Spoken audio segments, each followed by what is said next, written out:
Je vais donc vous expliquer dans cette vidéo des principes essentiels que vous devez appliquer dans vos campagnes email. Mais tout d'abord, laissez-moi vous expliquer pourquoi vous devez utiliser l'email comme outil pour contacter vos prospects et vos clients. La plupart des visiteurs de votre site internet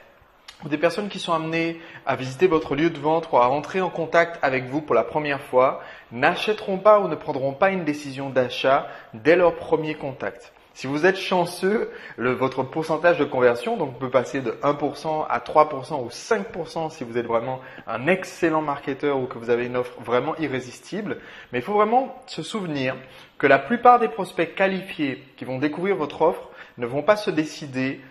lors du premier contact. Le souci que vous allez avoir, c'est que si vous ne donnez pas à ces prospects-là une seconde chance de se laisser convaincre, vous perdez énormément de potentiel de chiffre d'affaires. Et je sais par exemple qu'il y a certains membres de Séduire le client, comme notamment des membres de Séduire le client qui a déjà une entreprise qui réalise plusieurs centaines de milliers d'euros de chiffre d'affaires, mais qui n'utilisent pas l'emailing comme mode de promotion parce qu'ils ne voient pas suffisamment de résultats sur ces campagnes. Eh bien, on va voir ensemble pendant Séduire le client, en commençant par cette vidéo, comment faire pour augmenter le taux d'ouverture de vos emails, le taux de lecture de vos emails, le taux de clic qu'il va y avoir quand vous donnez un lien et comment augmenter l'efficacité de vos campagnes d'emailing. Quand vous allez obtenir la permission de la part de vos prospects de les contacter par email, vous leur donnez en fait une seconde chance de se laisser convaincre et ça va augmenter sur le long terme votre chiffre d'affaires. Donc au cours de Séduire le client, on va transformer cette liste d'emails de prospects en avantage concurrentiel solide pour le long terme. Le marketing par email a pour principal avantage son faible coût tout simplement, donc le retour sur investissement est très facile pour le marketing par email. Ça va vous coûter que quelques dizaines d'euros par mois pour faire héberger votre mailing list, même quand elle va atteindre des tailles relativement considérables. Et envoyer un email ne vous représente quasiment aucun surcoût, surtout en utilisant les outils que je vais vous recommander. Alors effectivement, le retour sur investissement est facile, mais il est aussi rapide, tout simplement parce que entre le moment où vous avez envoyé un email à votre liste de contacts et le moment où la liste commence à réagir, il se déroule vraiment que quelques minutes et donc vous pouvez tout de suite avoir un retour de la part du marché. Ça va être très très intéressant plus tard pour tester un peu la température du marché. Vous avez aussi un moyen de levier utile pour négocier des partenariats stratégiques. C'est-à-dire que quand vous allez négocier un échange de liens, une apparition dans un produit d'un concurrent ou d'un partenaire potentiel, quand vous allez négocier un partenariat stratégique de type syndication, comme on a déjà vu dans le module 1, quand vous allez négocier votre apparition dans un média ou l'achat d'un espace publicitaire, vous pouvez utiliser votre mailing list comme argument supplémentaire que vous mettez dans la balance. De dire, je pourrais mentionner votre site, votre blog ou votre produit dans mon prochain mail à ma mailing list ou je pourrais vous consacrer un email sur ma mailing list. Ça représente un levier énorme quand vous êtes dans une négociation avec un partenaire potentiel. Vous pouvez aussi utiliser, et ça c'est quelque chose que très très peu de marketeurs français savent maîtriser et que je vais vous expliquer quand on parlera de votre stratégie dans les médias, générer un effet de foule à volonté. Pour vous donner un exemple concret, je vous montrerai comment j'ai utilisé ma mailing list pour générer un effet de foule sur le forum de France 2 lors de mon apparition dans une des émissions de télévision de France 2, ce qui a automatiquement fait que malgré le fait que j'apparaissais en même temps que 3 de mes concurrents, donc nous étions 4 à faire le même métier apparaissant sur le plateau, instantanément, j'ai fait en sorte d'être perçu comme étant l'expert de référence, au point même que d'autres parmi mes concurrents qui étaient présents sur le plateau sont venus me féliciter du fait que visiblement j'avais impressionné les téléspectateurs plus qu'eux puisque j'avais eu plus de contacts suite à ces émissions qu'eux-mêmes. Donc je vous expliquerai comment utiliser cet effet de foule. C'est très simple, vous pourrez dans vos campagnes email mettre en scène, donc faire arriver à des moments précis, prédéterminés, des visiteurs en masse sur un site internet qui peut être le vôtre, le site d'une chaîne de télévision, de radio, qui peut être une vidéo dont vous faites la promotion. Et c'est cet effet de foule qui va vous permettre de négocier plus facilement des partenariats stratégiques ou vous permettre tout simplement d'apparaître comme étant le leader de votre marché. Et aussi, je vous en ai parlé à l'instant, vous pouvez tester la température du marché avant de lancer un nouveau produit ou service, puisque en segmentant vos mailing lists, vous allez pouvoir par exemple tester une nouvelle offre, une nouvelle vidéo, un nouveau produit, une nouvelle présentation de votre site internet sur juste une petite tranche de votre audience, savoir quels sont les retours, avoir donc un feedback en temps réel de la part de votre marché, savoir si le prix est correct, savoir si l'argumentaire de vente est convaincant avant de décider de faire votre campagne marketing tout azimut. Alors faites très attention au point qui va suivre, qui est extrêmement important, parce que je vais vous éviter une erreur qui peut coûter une fortune en manque à gagner et qui coûte déjà une fortune à la plupart de vos concurrents qui utilisent l'emailing. Il faut savoir que le premier facteur de réussite ou d'échec de vos campagnes d'email, c'est le taux de délivrabilité de vos emails. Autrement dit, le pourcentage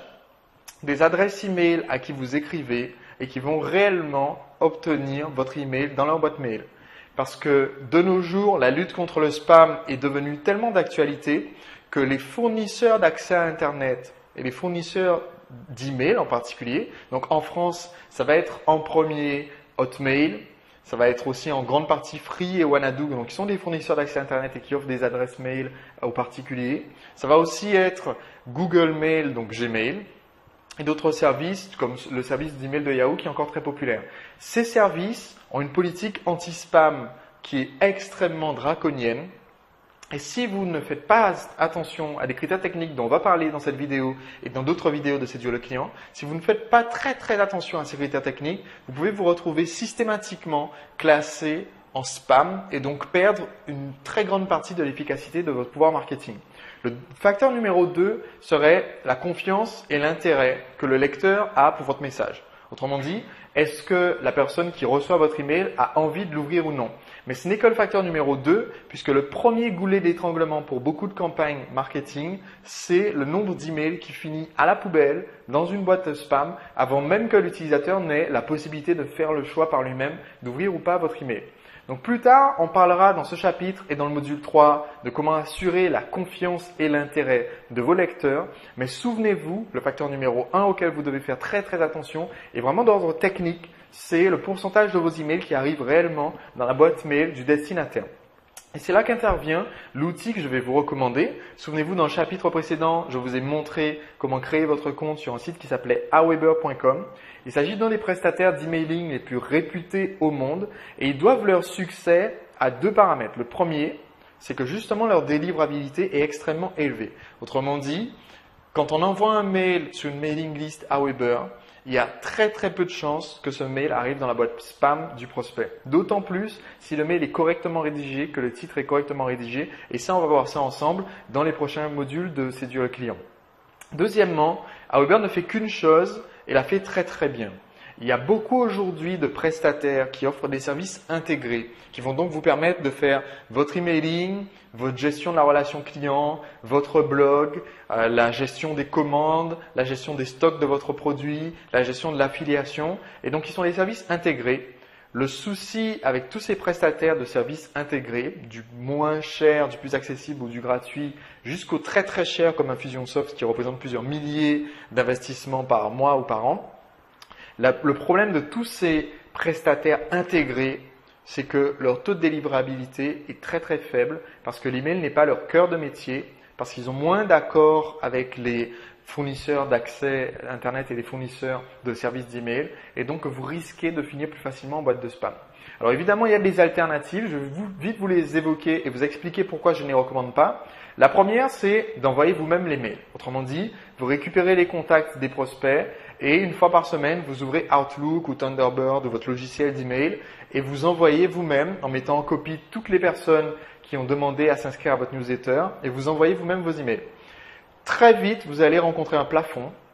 parce que tous les fournisseurs d'accès Internet qui permettent d'envoyer des emails, tous les fournisseurs d'accès Internet, qu'il s'agisse de Free, d'Orange, Wanadoo qui est devenu Orange, qu'il s'agisse de Neuf Télécom, etc., tous ces fournisseurs d'accès mettent une certaine limite qui varie, au-delà de laquelle, si vous envoyez plus d'emails à la minute ou par heure ou par jour, vous êtes considéré comme étant louche, étant suspect. Donc soit le fournisseur d'accès va considérer que vous êtes peut-être infecté et donc va bloquer l'envoi d'emails, soit votre fournisseur d'accès peut considérer que vous êtes vous-même un spammer parce qu'il va repérer que vous envoyez volontairement tous ces emails et donc en général cette limite est inférieure à 100. Par exemple, personnellement quand j'envoie à plus de 25 personne en mettant en copie dans mon logiciel de mail, automatiquement le mail sera refusé parce que mon fournisseur d'accès pense que c'est fort probable que soit ce soit du spam, soit c'est un virus qui tente de s'envoyer à mes contacts. Donc, c'est une solution qui est infaisable au-delà de 100 inscrits et vous allez très très vite certainement atteindre les 100 inscrits quand on va utiliser les stratégies de séduire le client. Ensuite, il y a la possibilité, un petit peu le niveau supérieur, on va dire, qui est d'installer un logiciel fait pour ça. Donc, soit un logiciel qui s'appelle Sarbacane, qui est installé sur votre ordinateur, soit un script d'autorespondeur. Ça, c'est un logiciel qu'on installe sur notre site internet. Et souvent, si vous téléchargez par exemple des plugins pour votre site ou des petits logiciels qu'on peut installer sur votre site internet et qui permettent de faire des newsletters ou des mailing lists, ça vous permet pendant un certain temps d'envoyer vous-même vos mails. Et l'avantage de ces outils, c'est qu'ils sont gratuits puisque une fois installés sur votre serveur, vous n'avez besoin de payer rien d'autre que juste l'hébergement de votre propre site internet. Le souci, c'est que vous serez vite flagué, ce qui veut dire autrement qu'on va détecter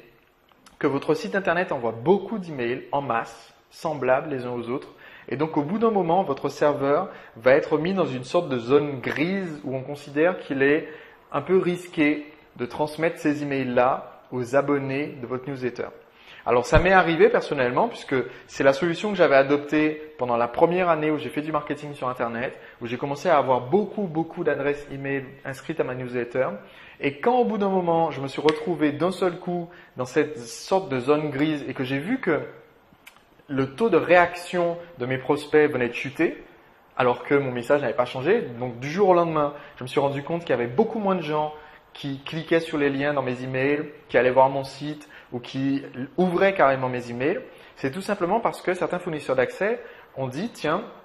le serveur qui sert à l'envoi de ces emails est louche et donc on ne va plus transmettre directement le mail à nos abonnés, on va le mettre dans une case spam, indésirable, trash, junk, enfin une boîte mail séparée ou directement le mettre à la poubelle. J'avais déjà 40 000 adresses email. Croyez-moi, ça fait très mal parce qu'après, pour importer ces 40 000 adresses vers un autre service, c'est extrêmement difficile et c'est extrêmement coûteux. Donc, faites les choses bien dès le départ et utilisez un vrai prestataire réputé pour vos campagnes d'email.